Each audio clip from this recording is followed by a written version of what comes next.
सनाथि बराथि रूपाथि हाबा जालांबाय गावनि अनजालुजों थांनाय मागोआव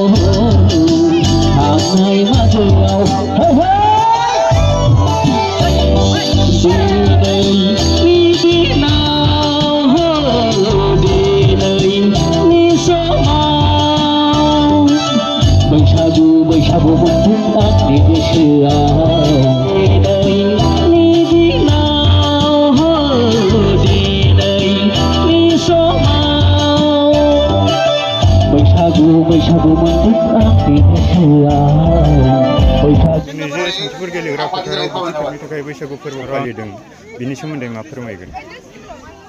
जोङो दिनैजों खुंबोयै गुथिखेब रंजालि बैसागुखौ जोङो खुंबोथायबाय।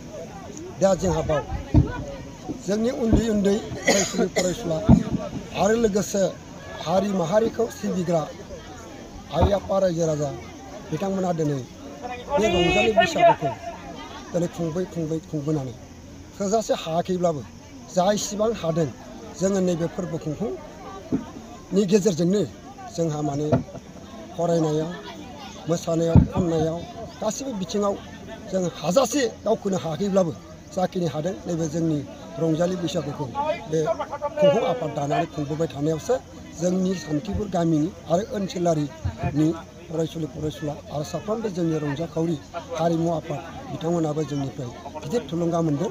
बेखौ आसा थिनानैनो जों दिनैहाय बे फोरबोखौ बोसोरै खुंबोयै दासिमाव गुथिखेब खुंजाफैबाय।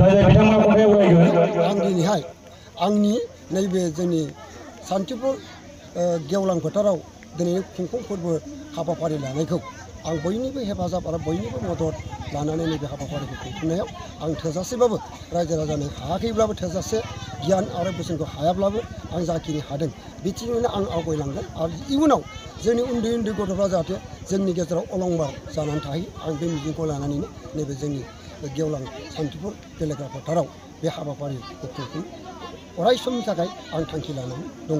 आं बेखिनिखौनो आंनि खुंबोबाय थानाय ओंथिफोरखौ गासिबो बुंनो हायाखैब्लाबो जिखिनिखौ बुंदों आं बेखिनि थुलुंगाखौ रायजो राजानि मदद आरो हेफाजाब आरो जोंनि उन्दै उन्दै सोलोंसा गथ'फ्रा जाहाथे जोंनि गेजेराव अलंबार जानानै थायो आं बेखौनो बुङो। सानसेनि हाबाफारि लानानै खुंदों दिनै खुंबोनानै गुथि खेबाव जोंहा हाबबाय। दा बेजों लोगोसे गुथि खेब खुंबोबाय थानायाव सिगां समाव जोङो हायाब्लाबो फिसा फिसायैनोबाबो उन्दैफोरनि खेला खन्थाइ आवरायनाय गोबां बिथिंनि खालायबोबाय थादों खुंबोबाय थादों। हाबनानै एसे